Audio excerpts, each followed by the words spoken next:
पश्चिम बंगाल में कांग्रेस का left front और इंडियन सेक्युलर फ्रंट यानी आईएसएफ के बीच कागज पर गठबंधन तो बन गया, लेकिन अब तक कांग्रेस के सीटों का बंटवारा नहीं हो पाया है। इस मामले में फुरफरा शरीफ दरगाह के मौलाना अब्बास सिद्दीकी बेहतर रहे, जिन्हें गठबंधन में 30 सीटें मिल गई और इसी वजह से मौलाना अब्बास सिद्दीकी ने राज्य भर के वामपंथी उम्मीदवारों को तो अपना समर्थन दे दिया, लेकिन कांग्रेस का नाम तक लेना जरूरी नहीं समझा। कोलकाता के ब्रिगेड परेड ग्राउंड में गठबंधन की पहली रैली हुई। रैली में सिद्दीकी ने कहा वो चुनावी राजनीति में भागीदारी चाहते हैं। वो लेफ्ट को धन्यवाद करना चाहते हैं क्योंकि उसने अपनी सीटों का बलिदान कर उन्हें 30 सीटें दे दी। उनके इस बयान को कांग्रेस पर दबाव की राजनीति के रूप में देखा जा रहा है, क्योंकि इन दलों के बीच सीट शेयरिंग की बैठक होनी है। सिद्दीकी ने कहा कि मोदी और ममता दोस्त हैं जो लड़ाई का सिर्फ दिखावा कर रहे हैं। उन्होंने कहा कि बीजेपी और टीएमसी मुद्दों से ध्यान भटकाने के लिए धर्म का इस्तेमाल कर रही है। उन्होंने कहा अगर खंडित जनादेश मिलता है तो टीएमसी बीजेपी के साथ मिलकर सरकार बनाने में भी पीछे नहीं हटेगी। प्रदेश कांग्रेस अध्यक्ष अधीर रंजन चौधरी अपनी पार्टी के गठबंधन को इंद्रधनुषी करार दिया। उन्होंने कहा कि इस रैली के बाद वो सोच में पड़ जाएंगे कि जो लड़ाई केवल मोदी बनाम ममता देख रहे थे, उधर राजद नेता तेजस्वी यादव भी कोलकाता पहुंच गए और उनकी मुख्यमंत्री ममता बनर्जी के साथ गठबंधन को लेकर बात होनी है। अभी तक तेजस्वी का वाम दलों के साथ गठबंधन था। आईएसएफ के साथ गठबंधन करने वाले कांग्रेस और वाम दलों के नेता घबराए हुए भी हैं। इससे बाकी धर्मों के लोगों के बीच कहीं नकारात्मक संदेश न चला जाए। दक्षिण बंगाल में मुस्लिम वोटर्स के बीच टीएमसी का बोलबाला है, जिसे तोड़ने के लिए लेफ्ट कांग्रेस ने आईएसएफ का सहारा ले लिया। वाम दलों ने पश्चिम बंगाल में भाषाई मजहबी ध्रुवीकरण को इस बार चुनाव में अपना सहारा बनाया। साथ ही किसान आंदोलन का फायदा उठाने की कोशिश भी हो रही है। मौलाना अब्बास सिद्दीकी ने कहा कि उनके अनुयायी पिछली बातों को भूलकर लेफ्ट उम्मीदवारों का समर्थन करें। वहीं कांग्रेस के बारे में उन्होंने कहा कि अगर कोई दोस्त बनना चाहता है तो उसका स्वागत है। उन्होंने ममता बनर्जी पर महिलाओं के अधिकार छीनने का भी आरोप लगाया और सबसे बड़ी बात तो ये है कि गठबंधन में शामिल ये तीनों ही दल आपस में अब तक दुश्मन ही रहे हैं। सीताराम येचुरी ने भी मंच से तृणमूल की सरकार को रंगदार और केंद्र को सांप्रदायिक बताया। लेफ्ट पार्टियां ये थाह लगाने में लगी हुई हैं कि मौलाना अब्बास सिद्दीकी के जुड़ने से बांग्लादेश सीमा और शरणार्थियों वाले इलाकों में उन्हें फायदा हो रहा है या नहीं, क्योंकि इन इलाकों में अब तक ममता की तुष्टीकरण वाली राजनीति चली आ रही थी।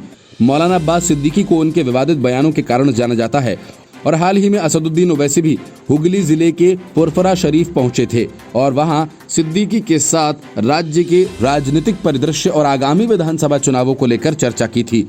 उन्होंने कहा कि हमारी पार्टी उन फैसलों के साथ खड़ी होगी जो अब्बास सिद्दीकी द्वारा उठाए जाएंगे। लेकिन सिद्दीकी अब लेफ्ट के साथ हैं। मौलाना ने पिछले साल अपने बयानों में कहा था, अल्लाह हमारे भारतवर्ष में एक ऐसा भयानक वायरस दे कि भारत में 10, 20 या 50 करोड़ लोग मर जाएं। वहां मौजूद भीड़ ने मौलवी की कही बात पर खूब शोर मचाया था, अपनी सहमति दर्ज कराई थी। उसने भी यही दावा किया था कि हम मुस्लिम बंगाल में अब बहुसंख्यक हैं क्योंकि आदिवासी, मतुआ और दलित हिंदू नहीं हैं। उसने खुद को ओवैसी का फैन भी बताया था। Report news of India. भारतीय किसान यूनियन के नेता राकेश टिकैत ही नहीं बल्कि दूसरे किसान नेता भी इस बात से परेशान हैं कि केंद्र सरकार उनके साथ बातचीत क्यों नहीं कर रही है। राकेश टिकैत का कहना है कि पिछले कुछ दिनों से केंद्र सरकार की खामोशी इशारा कर रही है कि सरकार किसानों के आंदोलन के खिलाफ रूपरेखा तैयार कर रही है। सरकार और किसान यूनियंस के बीच बातचीत का दौर थम जाने के बाद उन्होंने कहा, एक बार फिर से बात करने का प्रस्ताव सरकार को लाना चाहिए। बीकेयू के प्रवक्ता राकेश टिकैत ने कहा कि 15-20 दिनों से केंद्र सरकार की खामोशी के संकेत मिले हैं और कुछ होने वाला है। सरकार आंदोलन के खिलाफ कुछ कदम उठाने की रूपरेखा बना रही है। टिकैत ने कहा कि समाधान निकलने तक किसान वापस नहीं जाएंगे। किसान भी तैयार हैं, वह खेती भी देखेंगे और आंदोलन भी करेंगे। सरकार को जब समय हो वार्ता कर लें। उन्होंने कहा कि 24 मार्च तक देश में कई जगह महापंचायत की जाएंगी। गणतंत्र दिवस पर किसानों के प्रदर्शन के दौरान लाल किला परिसर में हुए बवाल के बारे में पूछे जाने पर उन्होंने आरोप लगाया कि ये सारा बखेड़ा सरकार ने खड़ा किया। 3 कृषि कानूनों को लेकर किसानों द्वारा जगह जगह अपनी खड़ी फसल नष्ट कर देने के संबंधी सवाल पर टिकैत ने कहा कि किसान यूनियन तो किसानों को बता रही है कि ऐसा अभी समय नहीं आया है, लेकिन सरकार किसानों को एक कदम उठाने से रोकने के लिए कोई अपील क्यों नहीं कर रही। राकेश टिकैत ने उत्तर प्रदेश में जिला स्तर पर किसान आंदोलन को बढ़ाने के संकेत देते हुए कहा, अब गेहूं की तैयार फसल आने वाली है। अगर किसान का गेहूं एमएसपी पर नहीं खरीदा जाता है तो सरकार जिम्मेदार होगी। इसके लिए किसान जिलाधिकारी कार्यालय के सामने धरना देंगे। असल में केंद्र सरकार बार बार ये बात बता चुकी है कि वो किसी भी वक्त किसानों के साथ बातचीत करने को तैयार है, लेकिन बातचीत की शुरुआत किसानों को ही करनी होगी। वजह ये कि नए कृषि कानूनों को लेकर जितने भी मुद्दे हैं उन सब के बारे में सरकार विस्तार से बता चुकी है, लेकिन जरूरी है कि किसान अपनी तरफ से कोई प्रस्ताव सरकार के पास भेजे। लेकिन ये काम आंदोलन कर रहे नेताओं को पसंद नहीं। मतलब ये कि राकेश टिकैत की मंशा सिर्फ बात के लिए बात करने की है। Report news of India. एक साल के अंदर अपनी 2 सरकारें गंवा चुकी कांग्रेस की मुश्किलों का कोई अंत दिखता नहीं। जहां भी कांग्रेस सत्ता में नहीं, वहां पार्टी की गुटबाजी खुलकर सामने आने लगी है। पंजाब और राजस्थान जैसे राज्यों में सत्ता में होने के बावजूद कांग्रेसी नेताओं का झगड़ा जारी है। जहां सत्ता नहीं है, उन राज्यों में भी गुटबाजी की खबरें खुलकर सामने आ रही हैं। एक तरफ गुलाम नबी आजाद और कपिल सिब्बल की अगुवाई में G23 नेता गांधी परिवार पर लगातार हमला कर रहे हैं, और यही वजह है कि बंगाल जैसे राज्य में लोग कांग्रेस को चुनावी लड़ाई से बाहर ही मानकर चल रहे हैं। 5 राज्यों में विधानसभा के चुनावों की तारीखों का ऐलान तक हो चुका है, लेकिन कांग्रेस के नेता चुनाव की चिंता छोड़ आपस में लड़ रहे हैं। ताजा मामला मध्य प्रदेश का है, जहां हिंदू महासभा के नेता बाबूलाल चौरसिया ने पूर्व सीएम कमलनाथ की मौजूदगी में कांग्रेस ज्वाइन की। चौरसिया गोडसे का मंदिर बनाने और आरती उतारने के मामले में पहले ही ठीक ठाक चर्चित रह चुके हैं, लेकिन जैसे ही कमलनाथ ने उनकी कांग्रेस में एंट्री करवाई, वैसे ही दिग्विजय सिंह से लेकर अरुण यादव जैसे दिग्गज एक्टिव हो गए। ये नेता चौरसिया को तो बर्दाश्त करने के मूड में कतई नजर नहीं आ रहे। सबने मिलकर इस मुद्दे पर कमलनाथ पर हमला करना शुरू कर दिया। मध्य प्रदेश में गुटबाजी अब सतह पर दिखाई दे रही है। अरुण यादव ने तो कमलनाथ के खिलाफ मोर्चा ही खोल दिया है। और कांग्रेस की मुश्किल मध्य प्रदेश तक ही सीमित नहीं है। पार्टी के 23 सीनियर नेता अपनी बयानबाजी से रुक नहीं रहे। 2 दिन पहले गुलाम नबी आजाद की एनजीओ ने एक प्रोग्राम रखा। जम्मू में हुए इस खास कार्यक्रम का इस्तेमाल G23 यानी उन 23 नेताओं ने राहुल गांधी और सोनिया गांधी को कड़ा संदेश देने की कोशिश की। कार्यक्रम में सारे नेता भगवा साफे में नजर आए। कपिल सिब्बल ने गुलाम नबी आजाद को फिर से राज्यसभा न भेजे जाने पर सवाल खड़े किए। वहीं आनंद शर्मा ने भी कहा कि हमने ये हक किसी को नहीं दिया कि वो बताएं कि हम कांग्रेसी हैं या नहीं। कार्यक्रम में ये बार बार दोहराया गया कि केंद्रीय नेतृत्व को मान लेना चाहिए कि कांग्रेस कमजोर हो गई है। ये सब तो हुआ ही, ऊपर से कल ही गुलाम नबी आजाद ने फिर से पीएम मोदी की तारीफ कर डाली। अब मामला यह है कि ये नेता जिस तरह से खुलकर पार्टी के बदलाव की बात कर रहे हैं या विपक्षियों की तारीफ कर रहे हैं, उस पर सवाल उठते हैं। सवालों के जवाब में 23 कहते हैं कि ये तो डेमोक्रेसी है कि हम अपनी मतभिन्नता जाहिर कर रहे हैं, तो इसमें गलत क्या है। Report news of India. Bihar विधानसभा चुनावों के ठीक पहले G23 के नेताओं ने सोनिया गांधी को चिट्ठी लिखी और पार्टी में व्यापक परिवर्तन की मांग की थी। उनकी मांगों पर तो सोनिया गांधी ने अब तक अमल नहीं किया, लेकिन नतीजा ये हुआ कि बिहार विधानसभा चुनावों में कांग्रेस की फजीहत हो गई। अब एक बार फिर 5 राज्यों के चुनाव होने हैं। दांव पर कांग्रेस की पूरी साख है, और ऐन इसी मौके पर G23 के नेता एक बार फिर से सक्रिय हो गए हैं और जम्मू में सभा कर डाली। हमले पहले से और तेज और तीखे हो गए। कांग्रेस के नेता अब इस टाइमिंग को लेकर G23 की नीयत पर सवाल उठाने लगे हैं। गुलाम नबी आजाद सहित G23 के 8 नेताओं ने जम्मू में शांति सम्मेलन में भगवा पगड़ी पहनकर एक तरह से नई हलचल मचा दी है। गुलाम नबी के अलावा भूपेंद्र सिंह हुड्डा, कपिल सिब्बल, आनंद शर्मा, राज बब्बर, मनीष तिवारी, विवेक तन्खा सहित कुछ अन्य नेता भी इस बैठक में शामिल रहे। गांधी ग्लोबल के इस मंच पर सोनिया गांधी और राहुल गांधी की तस्वीरें नदारद थीं। राजनीतिक विश्लेषक मानते हैं कि यह महज संयोग नहीं था, बल्कि सोची समझी रणनीति के तहत गांधी परिवार के खिलाफ का संकेत। पार्टी में आंतरिक लोकतंत्र और अध्यक्ष पद के लिए चुनाव का मुद्दा उठाकर सोनिया गांधी की आंखों की किरकिरी बनने वाले आजाद ने अपने समर्थकों के साथ सोनिया और राहुल के खिलाफ बिगुल फूंका था। गांधी ग्लोबल फैमिली की ओर से आयोजित शांति सम्मेलन में कांग्रेस के लगातार कमजोर होने की बात कही गई। खुलेआम ये कहा गया कि वे हैं तो कांग्रेस है। सम्मेलन में मंच से ये भी कहा गया कि जब प्रधानमंत्री मोदी आजाद की तारीफ कर सकते हैं तो पार्टी को उनके अनुभवों का लाभ लेने में क्या परहेज है।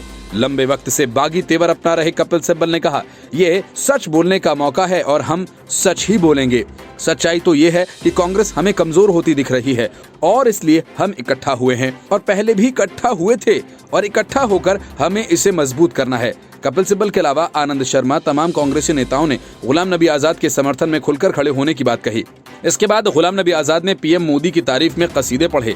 आजाद ने कहा, उन्हें बहुत सारे नेताओं की बहुत सी अच्छी बातें पसंद आती हैं, जैसे कि हमारे प्राइम मिनिस्टर। वे कहते हैं, मैं बर्तन मांजता था, चाय बेचता था। सियासी तौर पर हम उनके खिलाफ हैं, लेकिन कम से कम असलियत नहीं छिपाते हैं। आपने अपनी असलियत छिपाई तो आप एक ख्याली और बनावटी दुनिया में रहते हैं। कांग्रेस नेता और राज्यसभा सदस्य अभिषेक मनु सिंघवी ने कहा कि जो लोग रैली को संबोधित करने जम्मू गए हैं, जिन्होंने भाषण दिए हैं, वे बहुत ही सम्मानित और आदरणीय व्यक्ति हैं। कांग्रेस उन सबका बहुत आदर करती है और हमें गर्व है कि उनका बहुत लंबा समय कांग्रेस पार्टी में बीता। वे सभी हमारे कांग्रेस परिवार का अभिन्न हिस्सा हैं। हालांकि उन्होंने कहा, मुझे लगता है कि कांग्रेस पार्टी ये समझती है कि जब 5 राज्यों में चुनाव हों जिसमें कांग्रेस संघर्ष कर रही है, तो ज्यादा उपयुक्त होता कि आजाद सहित सभी नेता इन प्रांतों में प्रचार करते और कांग्रेस का हाथ मजबूत करते और पार्टी को आगे बढ़ाते। सच्ची निष्ठा कांग्रेस के प्रति तभी होती जब सभी लोग चुनावी राज्यों में प्रचार कर पार्टी को मजबूत करते। पंजाब कांग्रेस समिति के अध्यक्ष सुनील जाखड़ ने कहा कि जो लोग कांग्रेस संगठन में सुधार का विरोध कर रहे हैं, वह न केवल पार्टी बल्कि देश का अहित कर रहे हैं। देश चाहता है वो कांग्रेस के संघर्ष की राजनीति में शामिल हो, आम आदमी की आवाज बुलंद करें। साथ ही सुनील जाखड़ ने कहा कि राज्यसभा में आरामदायक वातावरण से दूर जमीन पर उतरकर पार्टी के लिए संघर्ष किया जाना चाहिए। उन्होंने कहा कि पार्टी के कुछ वरिष्ठ नेता अवसरवाद की राजनीति कर रहे हैं और वह ऐसे समय में कर रहे हैं जब 5 राज्यों में चुनाव हो रहे हैं और कांग्रेस का हर कार्यकर्ता दमनकारी केंद्र सरकार से भारत के विचार की रक्षा के लिए लड़ाई लड़ रहा है। Report news of India.